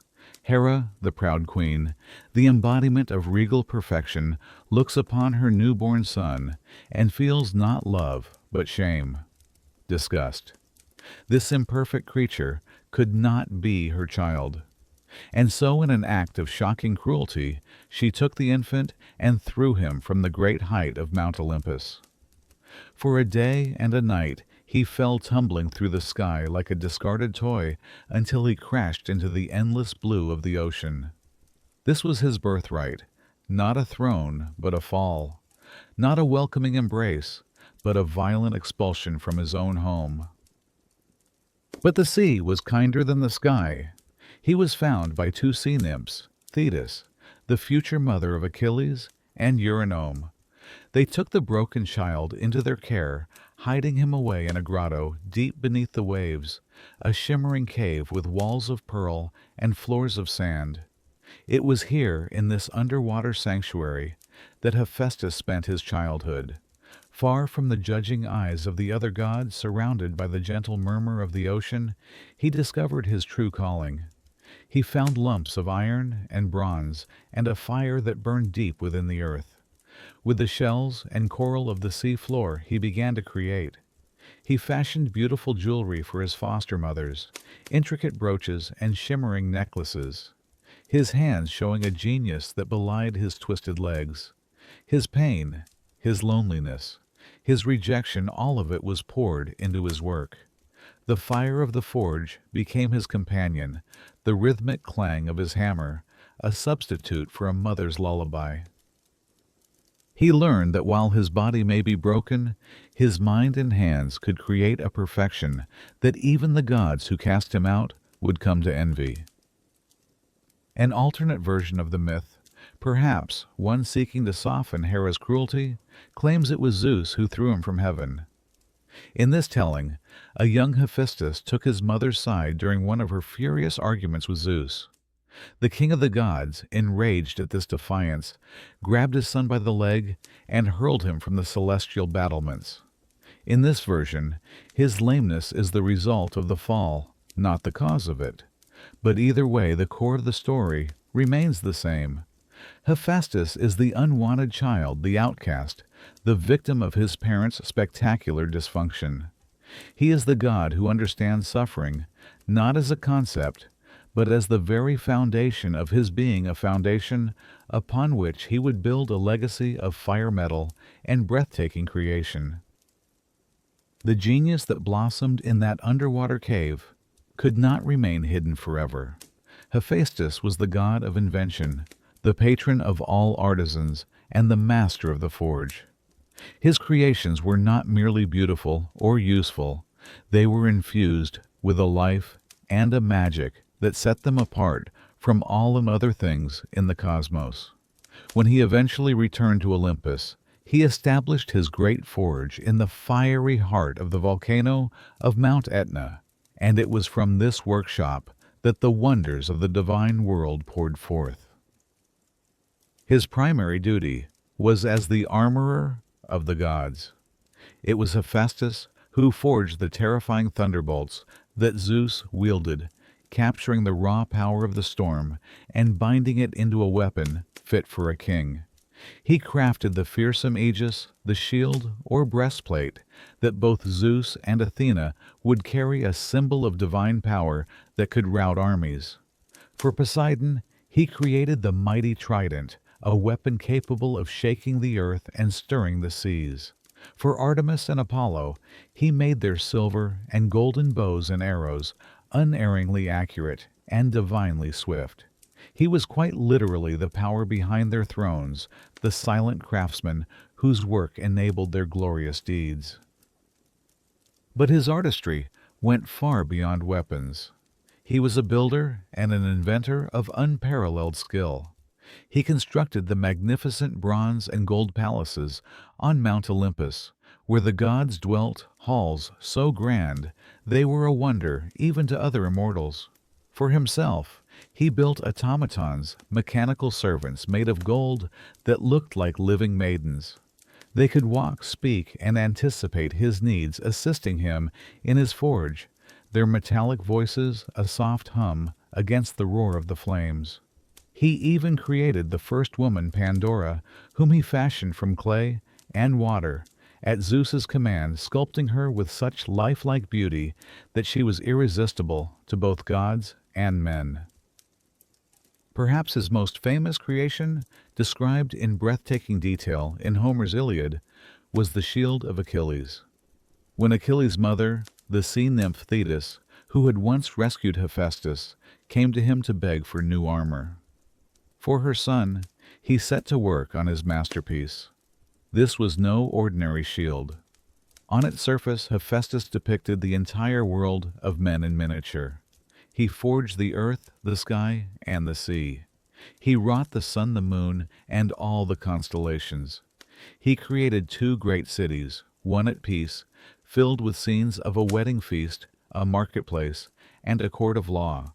The other at war, showing an army laying siege and ambush in a field, and the ensuing battle. He depicted scenes of country life, a field being plowed, a king's estate at harvest time, a vineyard heavy with grapes, a herd of cattle being attacked by lions, and a dancing floor where young men and women moved in intricate patterns. The shield was a living tapestry of metal, a microcosm of human joy, sorrow, labor, and conflict. It was more than a piece of armor. It was a work of art so profound that it told the entire story of the world Achilles was fighting to protect. It was the ultimate testament to Hephaestus's genius, a god defined by his own suffering who could nonetheless capture all the beauty and tragedy of life itself. Hephaestus's return to Olympus was not born of forgiveness. It was a calculated act of revenge, as ingeniously crafted as any of his mechanical wonders. After years spent in his underwater forge, he decided it was time to confront the mother who had cast him out. But he would not use force. He would use his art. He built a magnificent golden throne, more beautiful than any seat on Olympus, and sent it to Hera as a gift. The queen, delighted by the exquisite craftsmanship, and seeing it as a long overdue tribute, proudly took her seat upon it. And then the trap was sprung. Invisible chains finer than thread, but stronger than any metal shot out from the throne, binding her completely. She was helpless. The gods were in an uproar. They tried to free her, but the mechanisms of the throne were a puzzle beyond their understanding. They pleaded with Hephaestus to return and release his mother, but he refused. He had no desire to return to the place that had rejected him. The gods sent emissary after emissary, but none could persuade him. Finally, they sent Dionysus, the god of wine. Dionysus did not argue or command. He simply sat with Hephaestus, shared his wine, told him stories, and made him laugh. He got the sullen, wounded god drunk. And in this state of mellow intoxication, Hephaestus finally agreed to return, led in a triumphant, stumbling procession back to Olympus, often depicted in art, riding on the back of a donkey. It was only then, after being properly welcomed and honored, that he freed his mother. He had made his point. His worth was not in his appearance, but in his unparalleled skill, and they would disrespect him at their peril. This same preference for intellectual revenge over physical confrontation defined his handling of his wife's affair. When he discovered Aphrodite's infidelity with Ares, he did not challenge the god of war to a duel he knew he would lose. Instead, he returned to his forge and created the invisible, unbreakable net. As we have heard, he ensnared the lovers in their bed and summoned the gods. The brilliance of his plan was in its theatricality. He didn't seek to harm them physically. He sought to expose them, to strip away their dignity, and subject them to the one thing proud gods fear most: ridicule. The laughter of the other Olympians was a more devastating blow to Ares and Aphrodite than any sword could have been. It was a victory of wit over muscle, of craft over passion. In these stories, Hephaestus becomes more than just a blacksmith. He becomes a symbol for the underdog, for the creative mind, for the quiet power of those who are dismissed or underestimated. He is a reminder that the most effective weapons are not always forged for battle, and that the deepest wounds can sometimes be healed, or at least avenged, not with a hammer, but with a clever idea.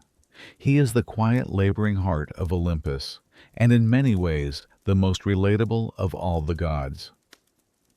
From the smoldering forge of Hephaestus, we now turn to a god who never stays still, a flash of winged sandals, and a knowing grin at the edge of your vision: Hermes.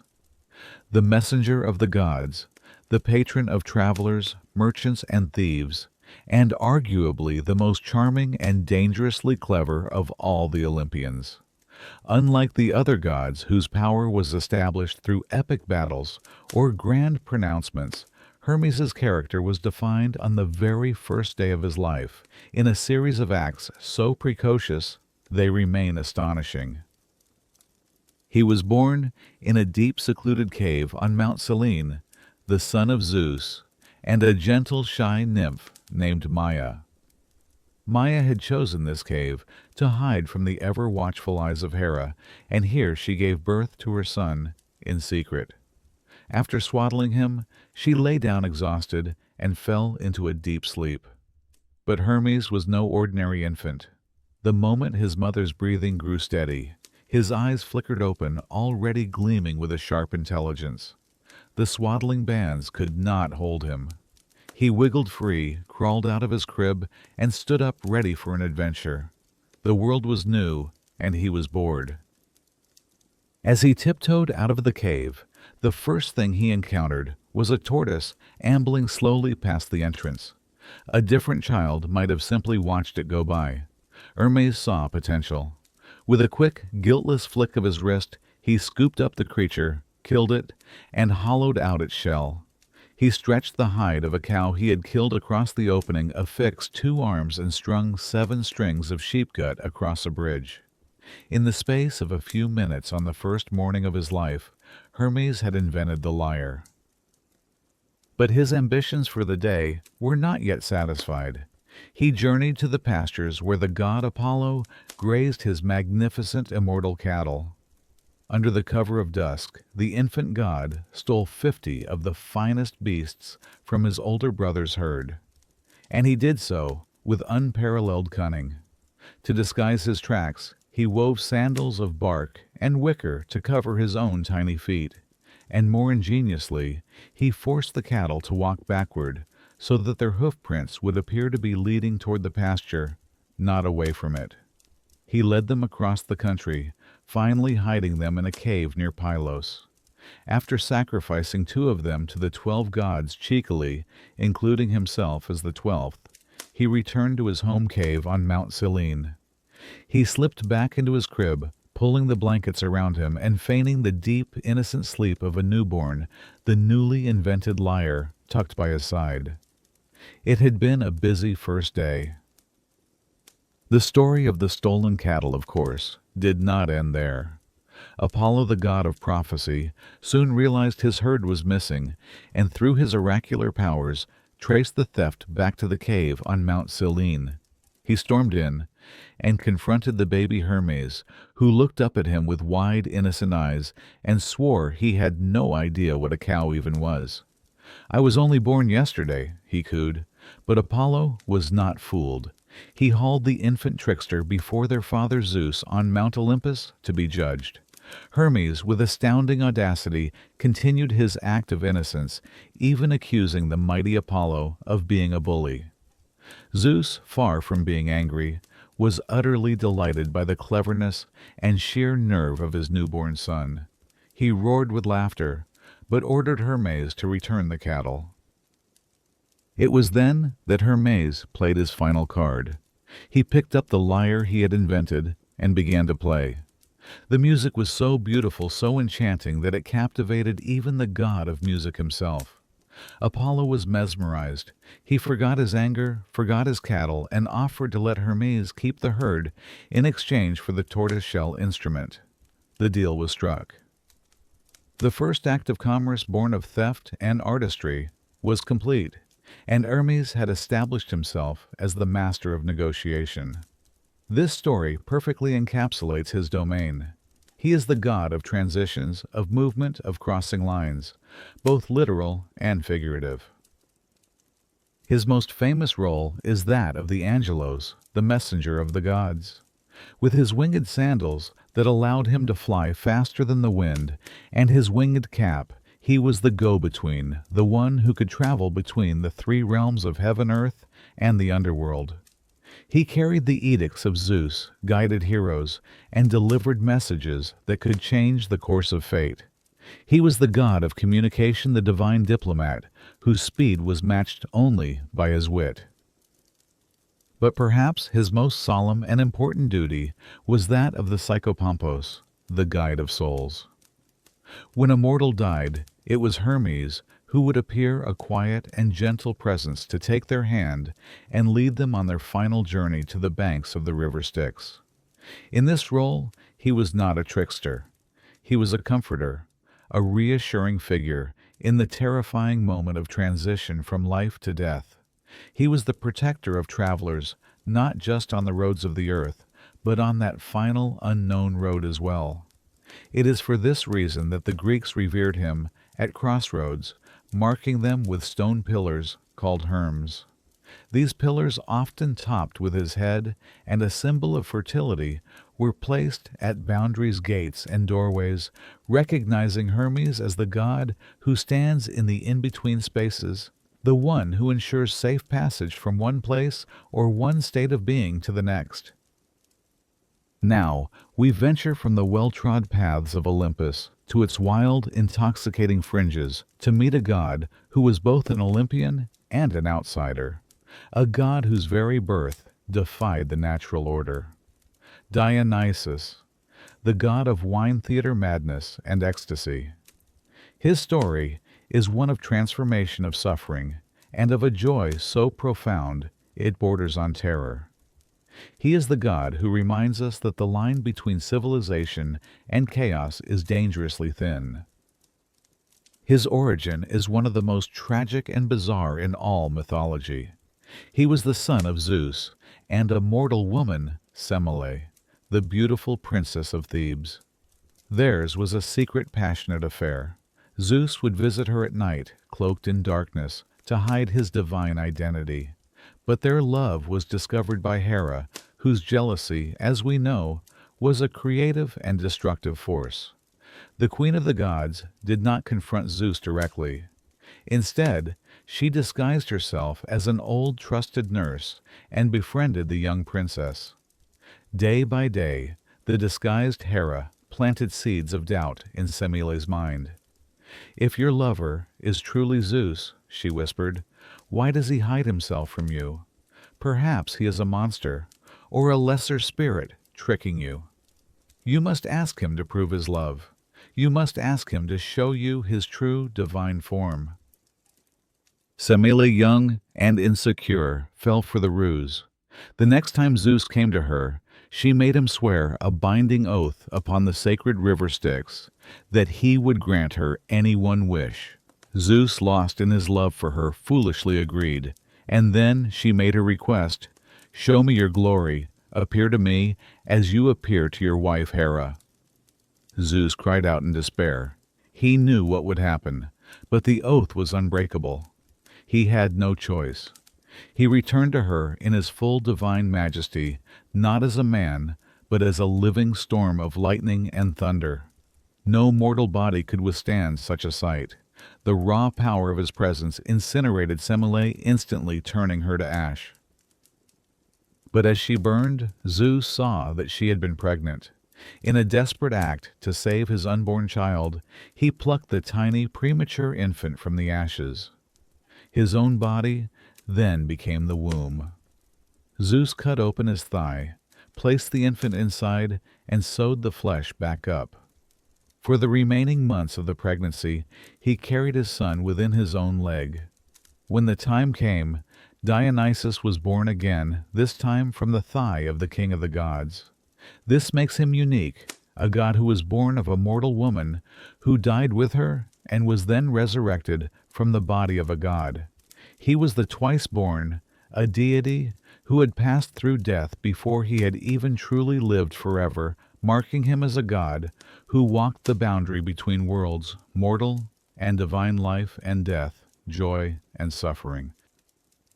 Because of his strange birth and Hera's continuing persecution, the infant Dionysus was raised in secret, often disguised as a girl, to hide him.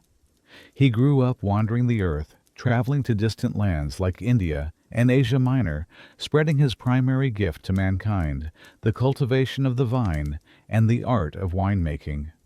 But he was not just bringing a new beverage. He was bringing a new way of being. His worship was unlike that of the other Olympians, who were honored in grand, orderly temples. Dionysus was worshipped in the wilderness, in ecstatic and often chaotic rites. He was followed by a wild entourage, his Theosos. It included the satyrs, mischievous goat-legged spirits of the wild, and most famously, the Maenads or Bacchae, his female followers. These were ordinary women, mothers, wives, and daughters, who would, at the call of the god, abandon their homes and their looms, let their hair down, and flee to the mountains. They're possessed by a divine madness and ecstasy, or standing outside oneself. They would dance with superhuman energy, hunt wild animals with their bare hands, and feel a mystical union with the god. This was the heart of Dionysian worship, the temporary dissolution of the self, the liberation from social norms, identity, and inhibition. It was a terrifying freedom, a joyous release that allowed one to touch the divine.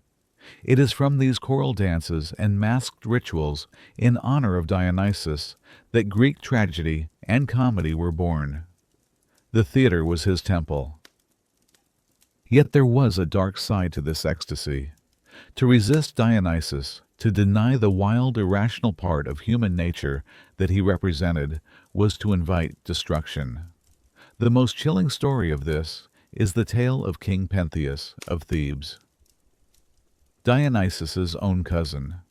Pentheus was a young, rigid ruler who saw the new cult as a threat to public order.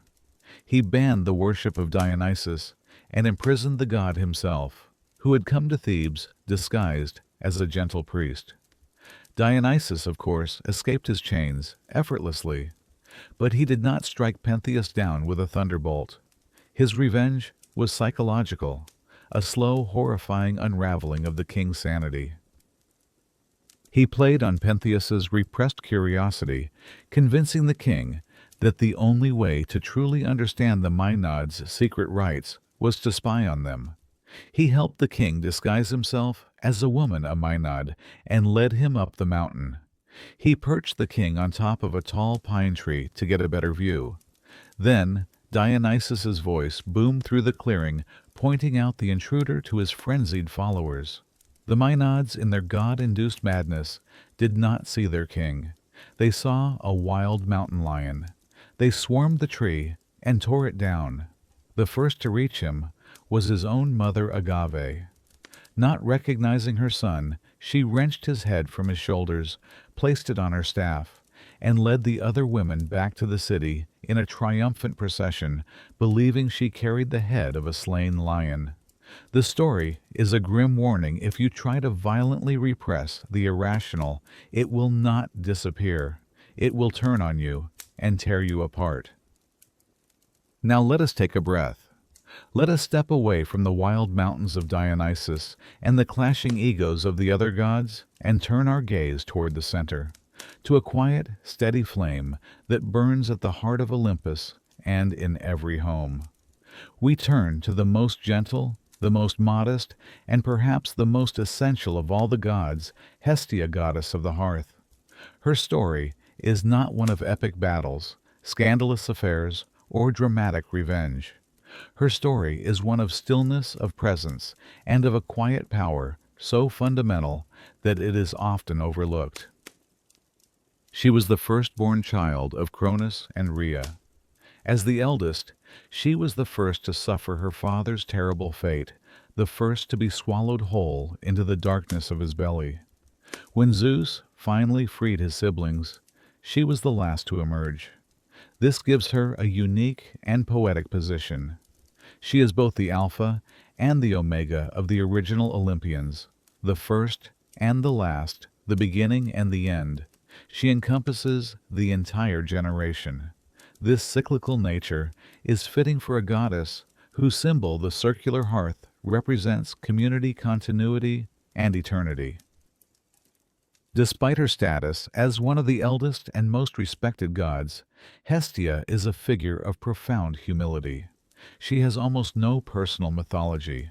She doesn't participate in the quarrels and love affairs that consume her siblings. Her character is defined by what she doesn't do. She does not marry. She does not seek power. She does not leave her post. In her youth, two of the most powerful gods, her brother Poseidon and her nephew Apollo, both sought her hand in marriage. A union with either would have been a major political alliance, but Hestia wanted no part of it. She went before Zeus, and placing her hand on his head, she swore a solemn oath that she would remain a virgin forever, dedicating herself to her sacred duty. Zeus, respecting her choice, granted her a unique honor in place of marriage. He decreed that she would be worshipped in the center of every home, both mortal and divine, and that she would receive the first part of every sacrifice, even before the god to whom the main offering was being made. This was no small thing. It meant that all worship, all communication between gods and mortals had to pass through her first. She was the sacred starting point, the gatekeeper of all ritual. Her quiet presence was the necessary precondition for all other religious life. She was the stillness from which all action could begin, and the constant point of return. Hestia's domain was the hearth, the Hestia in Greek. But this was not just a fireplace for cooking and warmth. It was the absolute spiritual and social center of the ancient Greek home. It was where the family gathered, where guests were welcomed, where rituals were performed, and where the family's sacred flame was kept perpetually burning. A home without a living hearth was a home without a soul. Hestia embodied the values of home family stability and the welcoming of strangers. To receive a guest at one's hearth was a sacred duty under her protection. To harm a guest who had shared your hearth was a terrible sacrilege. She was the quiet promise of safety, of belonging, and of a fixed center in a turbulent world. This principle extended from the private home to the city itself. Every Greek city-state or polis had a public hearth located in its central administrative building, the Prytaneum. Here, a sacred fire dedicated to Hestia was kept alight day and night by the city's officials. This flame was the symbolic heart of the community. It represented the unity, vitality, and permanence of the city. If the flame were ever to go out, it was considered a terrible omen. When a group of citizens left to found a new colony, they would not light a new fire. They would carry burning embers from their home city's public hearth across the sea. They would use this flame, this piece of their old home, to light the hearth of their new city. In this beautiful and powerful ritual, Hestia linked the old world and the new, ensuring that every new settlement was spiritually connected to its mother city, one glowing ember at a time. She had no grand temples dedicated to her, no famous statues carved by masters like Phidias. And she needed none, for every home was her temple. Every family gathered for a meal was her congregation. Her worship was woven into the very fabric of daily life, so fundamental that it needed no grand monument. Her story is also one of remarkable grace. When the 12 thrones of Olympus were being allocated, there was a dispute. Some say Hestia was one of the original 12. But when the young god Dionysus, the last to ascend to Olympus, arrived, she willingly gave up her own golden throne for him, so that peace could be kept. She did not make a fuss. She did not demand her rights as the eldest. She chose the quiet essential center over the glorious contested periphery. She chose to be the fire, not the one sitting beside it. In this selfless act, she affirmed her entire nature, the humble, stable, and silent force that allows civilization, family, and even the chaotic pantheon of gods itself to endure. Before she was the dread queen of the underworld, a name whispered with a mixture of fear and reverence. She had another name. She was Kor. It meant simply the maiden. And that is what she was, the very soul of spring, the embodiment of life's tender sun-drenched beginning. Her world was one of endless green meadows under a benevolent sky, a world that knew no winter, for she and her mother Demeter, the great goddess of the harvest, would not allow it. Her laughter was said to be the sound of flowers blooming. Her footsteps coaxing crocuses and hyacinths from the rich soil. She lived in a perpetual afternoon, her constant companion the warm, steady presence of her mother, their bond as natural and as life-giving as the sun itself. She was a goddess of potential, of beginnings, of the gentle promise that life would always be warm, and that darkness was only a distant shadow that passed in the night. She knew nothing of loss, nothing of endings. Her existence was a single, beautiful, unbroken note of joy. This is why the moment her world ended, it did so without warning on the most beautiful of days. She was wandering through a meadow in Sicily, a place her mother particularly loved gathering flowers with her nymph companions. Her hands were full of violets and irises, but then she saw it apart from the others. A narcissus flower, but one of breathtaking, unnatural beauty. It had 100 blossoms on a single stem, and its fragrance was so intoxicating it seemed to make the whole sky and earth smile. She did not know that this flower was a lure planted there by Gaia. the earth itself, at the request of Hades to aid him in his lonely ambition. She reached for it, her fingers brushing the petals, and as she plucked it from the ground, the world tore open. The earth gave a low, terrible groan, and a great dark chasm split the meadow in two. From the darkness, a scent of cold stone and forgotten things rose to meet the warm air. And then he appeared. He was not a monster of scales and fangs. He was something far more terrifying, a force of nature and absolute. Hades on his chariot of obsidian black, pulled by four powerful, shadowy horses. His face was not cruel, but it was etched with a sorrow and a majesty that belonged to another world entirely. He was as silent and as final as an eclipse. Before Persephone could scream, before her nymph companions could do anything but scatter in terror, he swept her up, pulling her into the chariot beside him. Her flowers fell scattering on the broken ground. Her last sight was of the brilliant blue sky, the world of light and life she had always known, shrinking to a tiny, unreachable pinpoint as the chariot plunged down into the waiting, silent darkness of the earth. Her first days, perhaps weeks in the underworld, were a blur of cold, silent grief. This new realm was the antithesis of everything she had ever been. There was no sun, only a pervasive, shadowless gloom that seemed to emanate from the stones themselves. There was no color, only the endless gray of the asphodel meadows, where the shades of the dead drifted like smoke, their voices the rustle of dry leaves. There was no life, only the memory of it. She was now in a palace of unimaginable wealth, with halls of black basalt and thrones of silver, but she saw only a prison. Hades treated her not with cruelty, but with a kind of solemn, unyielding reverence. He showed her his kingdom, the quiet, orderly domain he governed. He offered her treasures from beneath the earth diamonds that held the light of dead stars, veins of gold that pulsed with the earth's slow heartbeat. He called her his queen, but she wanted none of it. She wanted the sun. She wanted her mother. She refused to eat or drink a hunger strike of the soul clinging to the memory of the world above as her only nourishment.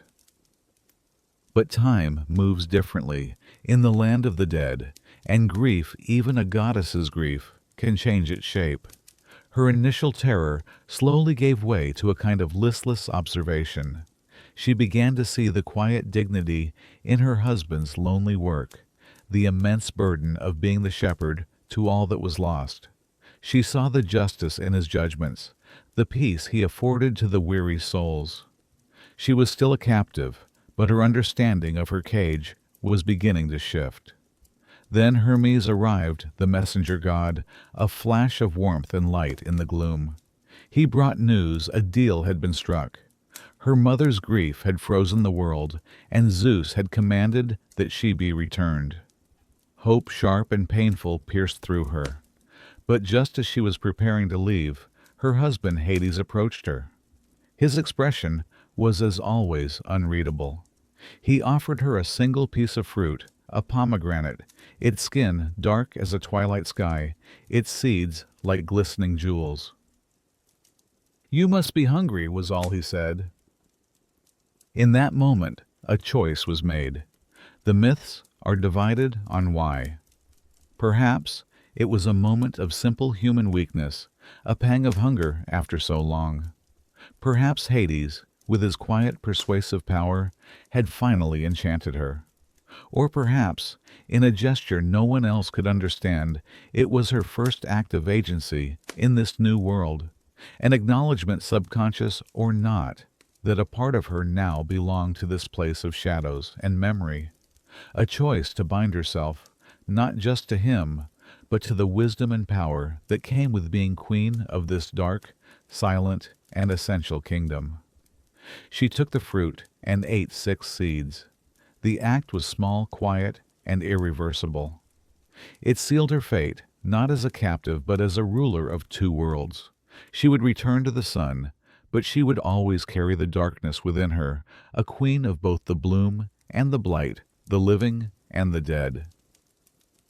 In the grand cosmic story of the Olympians amidst their wars and passions, there stands a figure who was not one of them yet, whose fate was inextricably bound to theirs and to our own. He was a Titan of the old order, but he was different. His name was Prometheus, and it meant forethought. Unlike his kin who fought with brute strength, Prometheus saw the flow of time. During the great Titanomachy, his foresight told him that the future belonged not to the Titans, but to the clever, ambitious new gods of Olympus. And so he and his brother Epimetheus, whose name fittingly meant afterthought, chose to side with Zeus. For a time, they were honored allies. After the war, Zeus tasked the two brothers with a great work to populate the earth with creatures and to bestow upon them the gifts they would need to survive. Epimetheus, true to his name, worked with careless, impulsive generosity. He gave the animals the greatest gifts: strength to the lion, swiftness, to the gazelle, thick fur, to the bear, sharp claws, to the eagle, and hard shells to the tortoise. When he was finished, he looked upon his work with pride, only to realize his terrible oversight. He had given everything away, and there was nothing left for the last creation, mankind. Prometheus arrived to inspect their work and found humanity as Epimetheus had left them, naked, weak, shivering, and utterly defenseless against the elements and the powerful beasts that now ruled the world. They were a fragile, unfinished species, destined to be extinguished before they had even begun. And as Prometheus looked upon them, he felt something that few of the other gods ever truly felt: pity. He saw in their wide, fearful eyes not just weakness, but a flicker of potential, a curiosity, a capacity for reason that set them apart. He decided then that he would be their champion. His first act of defiance was subtle, a trick played upon the king of the gods himself. At a great gathering at Mecone, where the rules for sacrifices from men to gods were being decided, Prometheus prepared an offering.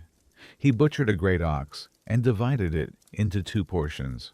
In one pile he placed all the finest cuts of meat, but hid them beneath the ox's unappetizing stomach lining. In the other pile he carefully arranged all the bones, but concealed them artfully under a layer of rich, glistening white fat. He then invited Zeus to choose which portion the gods would claim for themselves for all time. Zeus, seeing through the trick, but too proud to refuse the more attractive-looking offering, chose the pile of bones wrapped in fat. In doing so, he sealed the pact forever after mortals would burn the bones and fat as their sacrifice to the gods while keeping the nourishing meat for themselves. This act angered Zeus deeply. It was a sign that Prometheus's loyalty lay not with Olympus, but with his own fragile creations. As punishment, Zeus declared his decree: humanity would not be given the final gift they needed to thrive. He withheld fire.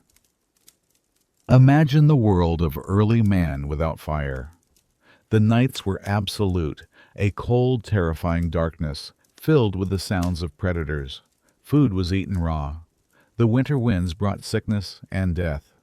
It was a life of pure survival without art, without community, without hope. Prometheus saw this suffering, and it moved him to commit the greatest transgression of all. He knew the price of defiance, but his love for humanity was greater than his fear of Zeus. He resolved to steal what the gods had hoarded for themselves. He journeyed to the heavens, some say, to the very forge of Hephaestus, and using a hollow stalk of a giant fennel plant, which burns slowly from the inside, he stole a single precious ember of the sacred fire. He carried it carefully down from the mountain, a tiny fragile star against the darkness, a secret held in a hollow reed. When he gave that spark to humanity, he gave them everything. He gave them warmth against the cold. He gave them light against the darkness. He gave them the ability to cook their food, to forge tools to melt metals, and to ward off the beasts of the night. But he gave them more than that: Fire was knowledge. It was technology. It was the birth of craft, of science, of art.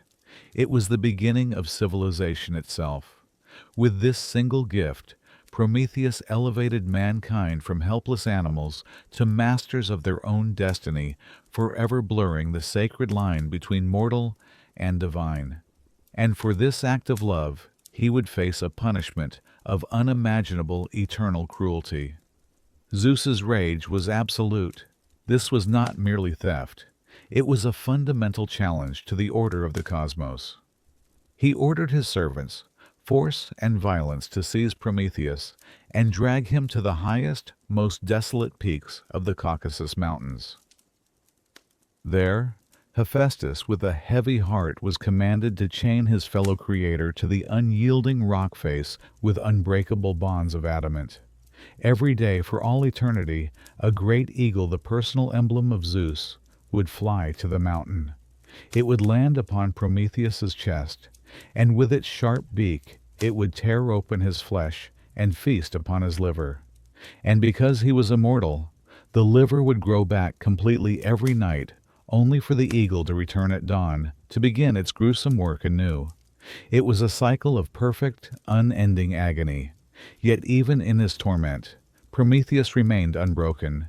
He hung there exposed to the blistering sun and the freezing winds, his only company the daily arrival of his tormentor. But he never regretted his gift. He was the suffering savior, the champion of mankind, a timeless symbol that the path to knowledge is paved with sacrifice, and that true rebellion lies in bearing the unbearable for the sake of an idea you love more than yourself. And so, we have walked the shimmering halls of Olympus. We have stood in the shadow of the thunderbolt, felt the cold fury of the slighted queen, and listened to the songs of the sun god. We have met the gods in all their glory, power, and majesty. But as the echoes of their stories settle in the quiet air, a question begins to form, a question that lingers long after the myths have been told. Why were they like this? Why were these divine, immortal beings, these supposed paragons of power, so deeply, so recognizably, so tragically flawed? In our modern world, we have often come to expect our gods, or our concept of God, to be a figure of absolute moral perfection.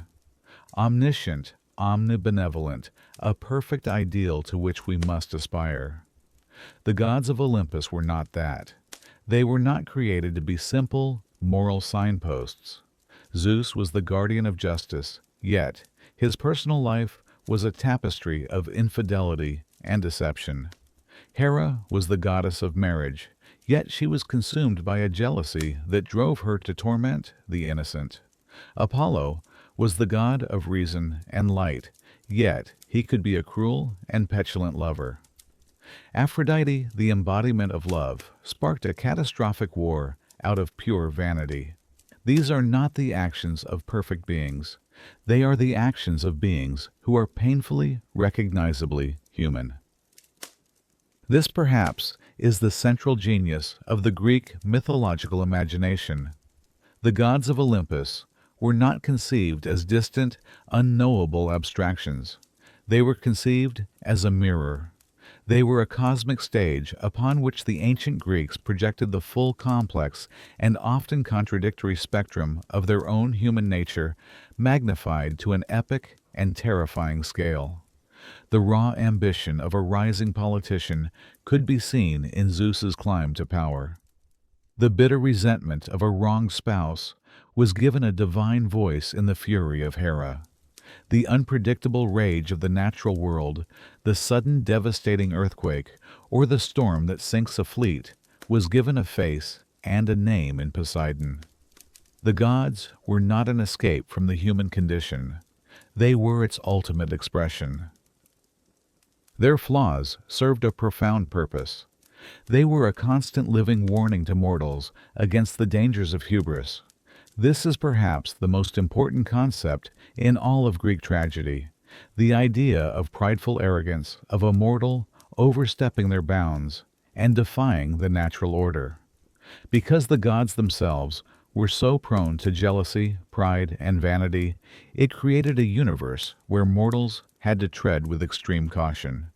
The story of Arachne the Weaver, who dared to claim she was better than Athena, was not just about a goddess's peak.